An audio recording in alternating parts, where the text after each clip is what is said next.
Financials to review and minutes. We have a quorum here. Two of our members are out. We're getting one hooked up by cell phone here shortly. Todd's going to join us.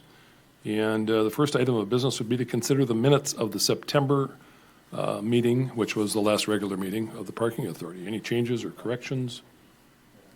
Comments? If not, is there a motion to approve the minutes? Yeah, grab the mic. I'll move to approve. Is there a second? Moved and seconded. All in favor, say aye. Aye.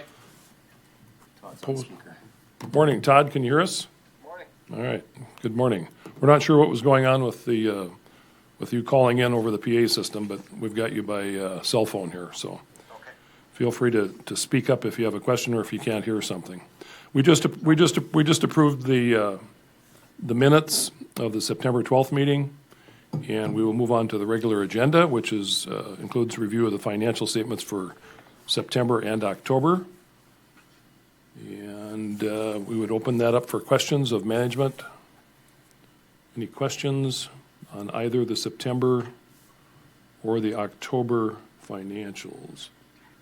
I noticed the $35,000 in repairs and maintenance in October. I'm sure you figured Yep. you were going to get asked about that. Yep, I can Jeremy? give you a recap here, Mr. Chairman, Authority Board members. We'll start with the September statement first. And on the expense item for repairs and maintenance, we actually did lot striping in the ramps for the Parkade and Third and Main.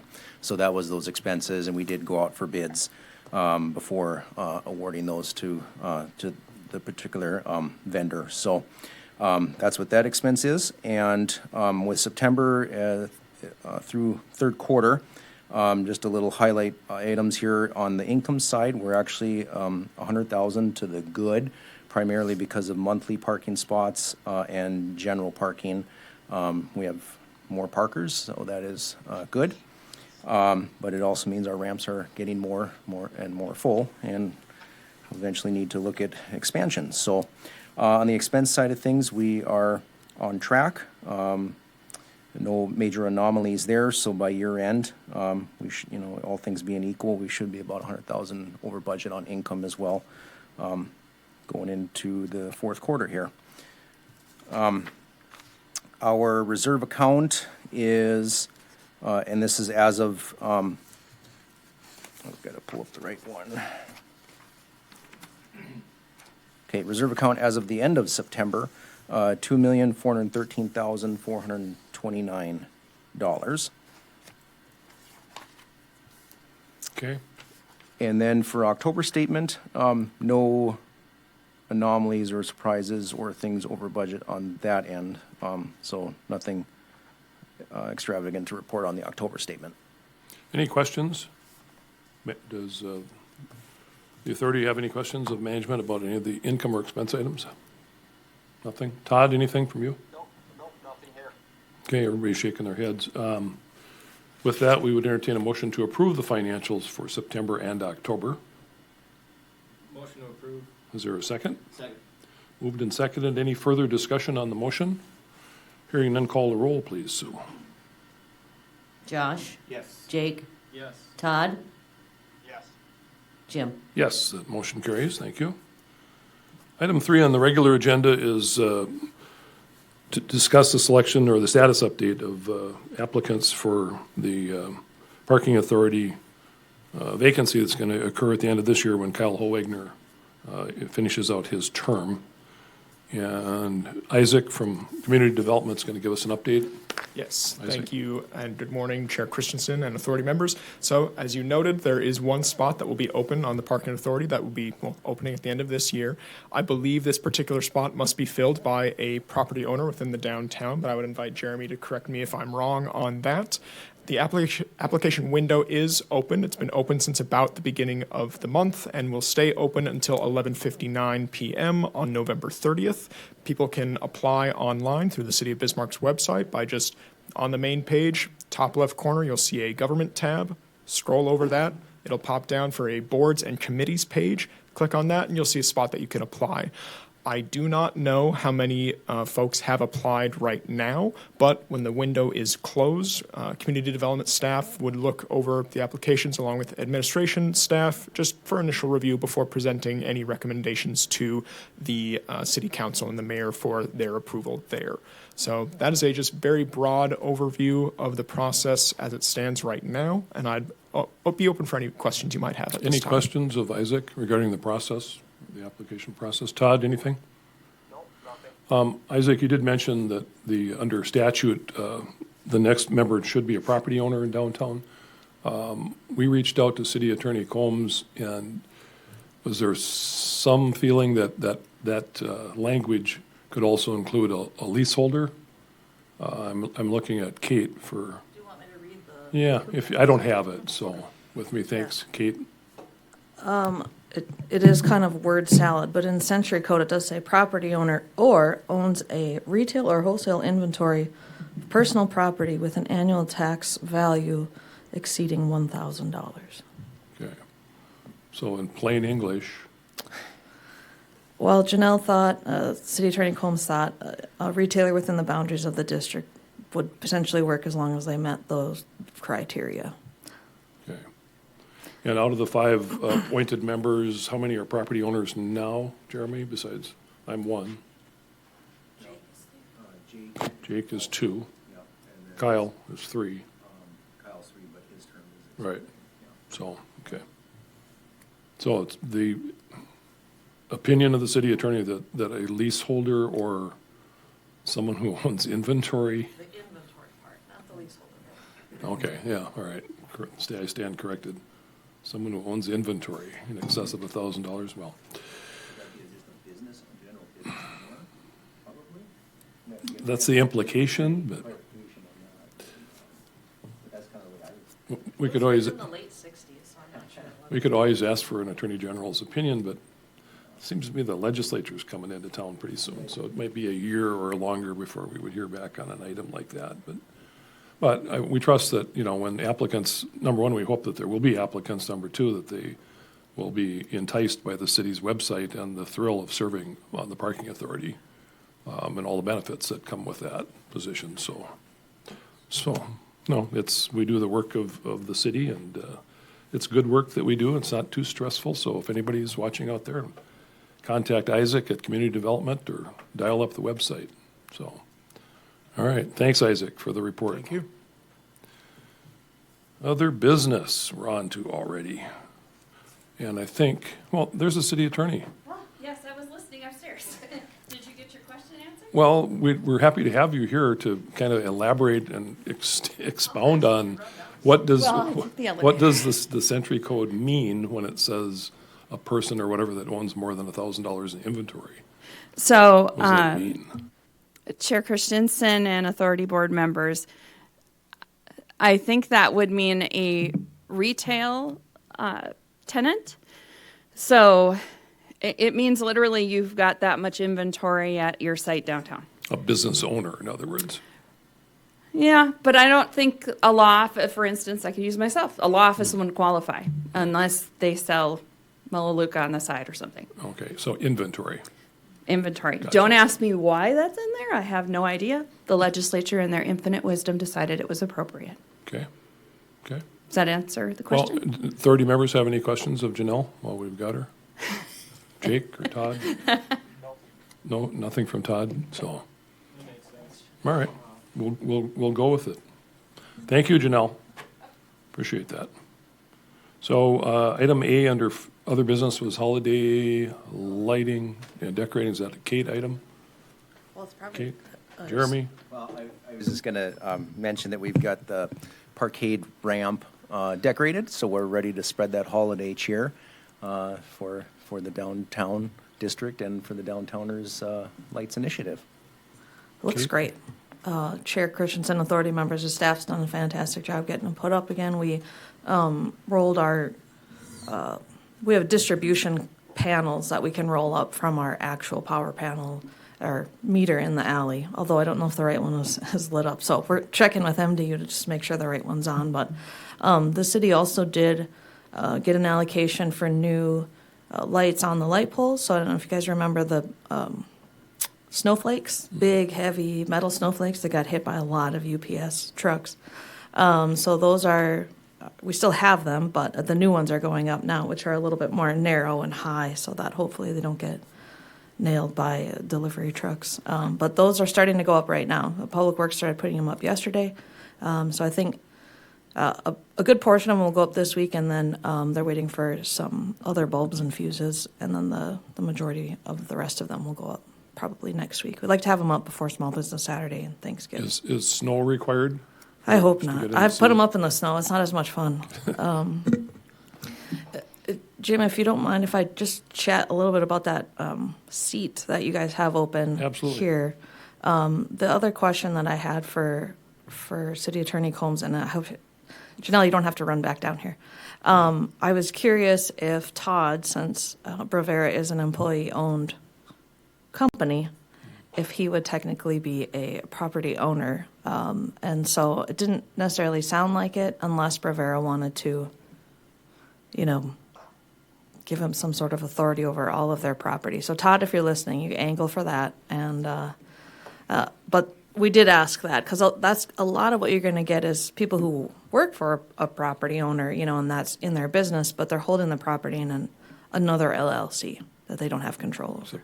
Attorney Combs made it clear that, like a law office or, I don't know, does a bank hold inventory if they have probably more than $1,000 in pennies, but I don't think that's inventory. And it said retail or wholesale inventory. Yeah. So, yeah, it does help us. It opens that up a little bit to have a retailer come in and take that seat because they technically own property. It's just not real estate, Correct. real property. Okay. So, yeah, they also have to live within the city of Bismarck limits, which is also a little sometimes difficult to find as well. So, Okay. but we're shaking the trees on it, trying to find you a good person that fits in with this great We crowd. appreciate it. Yeah.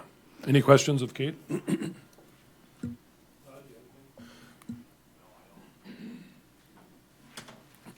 Back to the subject of lights, we talked off camera before the meeting started briefly about asking management to look into the possibility of lighting up the Third and Main ramp next year as well. And that will require some additional electrical outlets or sources. So if it's the consensus of the authority that we'd like to authorize Jeremy to go ahead and get some information together, we got plenty of time, obviously. But it would be nice to have that one lit up too. I think everybody's in agreement. So if you would maybe get a number for us from electrical, I can't imagine it would be a huge expense to extend. Yeah. Okay, that'd be great. Other questions of management under other business? Anybody? Todd, anything? Nope, nothing here. I was going to ask about we authorized CW to go ahead with the plans back in September. Do you have any status on that? So they are putting together the construction documents as we speak. Their tentative timeline was to have that completed late December, early January. And then that at that point, then we'll be able to advertise for RFP in the January, February timeframe, and hopefully have a contractor ready to go come spring. Okay. Sounds good. Any other business for the good of the order? Anybody have anything? Kate? If you don't mind. We don't mind. Chair Christensen, authority members, I just had a couple other updates. And since we didn't have a meeting in October, I don't know if you guys talked about street fair at all. Was the September meeting after street fair? Because we had an early street fair this year. I can't recall. Regardless, great weather. It worked well. Thanks again to Jeremy for helping with the valet parking with Stanford. We used that lot this year, their lot on 5th and Broadway, to have a concert, and we had a beer garden in there, which was great. Weather was fantastically awesome. I would take that every year, which was great. So hopefully the ramps had a good boost for street fair for your hourly parking, and it wasn't super problematic to get people in and out on Friday, especially. A couple other updates on the west side of the 3rd Street ramp on 3rd Street, so between Main and Broadway. They had finished the downtown construction project on the street repairs. As you might recall, there was an entire block of right turn lane there. And some people would kind of blow through the Main Avenue intersection, thinking there were still 2 driving lanes. So we reached out to the traffic engineer and asked if we could get some on-street parking there and the first maybe 100 or 150 feet. And they went and looked at it. They said, yep, we could do that. And Public Works went and changed the sign. So there's 4 extra spaces out there now, just FYI for the public. It's not a turn lane for the entire block anymore, which would be fantastic. I used it on Saturday. It was full, which is great. And partly we want that that intersection has less on-street parking than some of our other intersections downtown. And so between trying to lease out, spaces, we just want as much on-street parking there as we could get, because there's no on-street parking south of Main Avenue on 3rd Street, because there's other turn lanes and things like that. So that worked out really well. And thanks to Chris for helping us out with that one. Maybe just a couple other things and some kudos to your staff. We were here earlier this year. Maria conducted a survey for you all, our business and property owners, about how they use the ramp and just some feedback. And one of the pieces of feedback that we had gotten was that people don't park in between the lines, which is very true, or they couldn't see the lines, honestly. I think I told you guys I opened my door and see if I was in the line, but now my new car won't let me, drive with the door open, which is lame. So we had suggested maybe painting the knee walls that are there so people have a visual cue to get their car within that space. And you guys did paint the knee walls, and we've actually heard really good feedback about that. So small little change, some feedback has really made, I think, a big difference. I don't know if you did in the other ramps. I park in the 3rd Street ramp, but that one was maybe one of the bigger issues with people not being able to get into one space. So it looks like it's done a really good job. So kudos to everybody, the staff and whatnot, for painting the knee walls up. It's been a good change for everybody, I think, especially as we're trying to conserve space in the ramps and use them as much as we can until we get a new ramp. And on that topic, there's been an election now. We know who the other parties we're gonna have to visit with on the county and other entities regarding a possible new ramp. So I think we'll need to start those discussions again soon. So we will do that. And Sanford is committed to their their downtown expansion. They had briefly been in some discussions merging with a Minnesota company and some other things, so I think it was a little bit under the radar for some of their projects, but they've gone ahead with their same-day surgery center, which is on 7th and Main. You've seen the steel going up there. They've invested in moving their walk-in clinic down to the old Barnes & Noble space because they need, I think, that the campus space. They've been doing some updates to the emergency room and other parts of the old wing of the hospital, but they're still committed to doing that specialty hospital. But as the city, the community, we need to kind of work in a good construction timeline in terms of having a place for those cars before they start that construction there. So Correct. I think they would take a couple hundred spaces tomorrow if we had them available. I think last time we talked to them, they would take 300 spaces in a blink of an eye. A couple other things. The University of Mary is utilizing their downtown building again for some of their business graduate programs, which is great. And they have a couple of some tenants in that building as well, so they'll be using it on and off, which is exciting for us. We'd like that building to get more use. And then a couple other things. Since I haven't been here for like 2 months, I got a lot of updates for you guys. The event center. There were 2 RFPs for the event center. One was for a consultant to look at the operations and management of the entire facility, including the bell. The city did select that consultant on Tuesday night. They also released an RFP for developing amenities on their city property near the event center on 5th and Bowen to the northeast.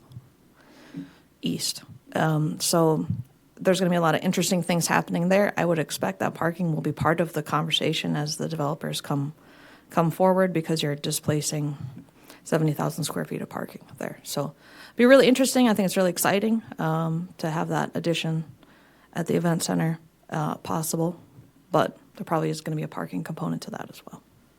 I would agree. I would expect there would be as well. Okay. Anything I'm sorry. No. I was just gonna say, obviously the budget is gone. I think, the, property owners were kind of waiting until after the elections just to see what happened and with interest rates and things like that. So I think we'll see them maybe kind of sit down and start hacking through that project again.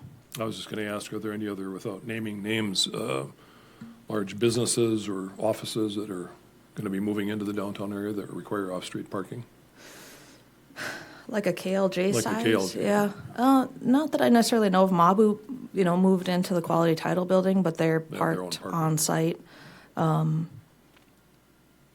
I'll ask Don a little. We've got a lot of like retail and smaller offices, like AP moved into the Prince or Adolf Peterson moved into the Prince Building. So we've had a lot of like smaller office users come in, which is good. Not that I know of, but I'll ask. Don is probably more attuned to some of that than I am, so. All right. Any questions of Kate? Thanks for the update. Yeah, thanks. Appreciate it. We will plan to meet again in December, and we'll talk about that next. Is there any other business for the good of the order? Anybody? Todd? Okay. If not, and if there's no objection, we will stand adjourned until the next meeting of December 12th. Thanks, everybody.